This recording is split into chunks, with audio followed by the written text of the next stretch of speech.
Qui di mia iniziativa celebro semplicemente un requiem per il riposo dell'anima di Erich Priebke. Priebke era un suo amico? Io lo chiamo amico perché amico era. Un requiem per Erich Priebke, il boia delle Fosse Ardeatine, morto a 100 anni, una messa di suffragio per la sua anima. Sarà questa cappella di rito lefevriano, la Domus Marcelle Lefebvre di Paese, a ospitare sabato la funzione. Un momento di preghiera celebrato da Don Floriano Abrahamovitz, già in passato al centro di polemiche per le sue teorie negazioniste e le sue affermazioni sulle camere a gas. E mentre la questura di Treviso sta mettendo a punto la macchina della sicurezza, arriva la reazione della comunità ebraica veneziana. Siamo sconcertati. È libero di decidere quello che vuole, di pensare quello che vuole. Non sta a me entrare nel merito di queste dichiarazioni che francamente mi lasciano molto molto perplesso.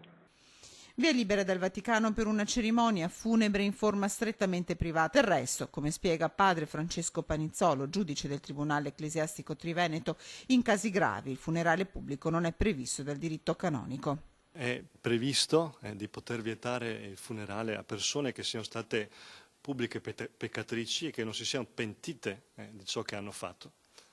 E in particolare anche in situazioni quando magari non c'è stato pentimento da parte anche di fronte alla Chiesa.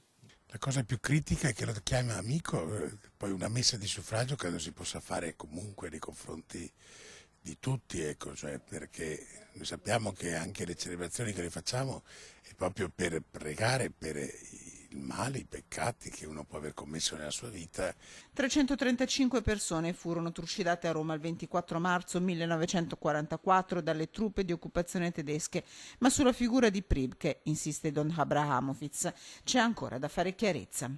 Sulla figura di Priebke c'è ancora da fare chiarezza, perché è stato prosciolto 2 volte e perciò è da considerarsi un innocente. Chiara è la posizione degli ebrei italiani, pronti a rispondere con una marcia silenziosa.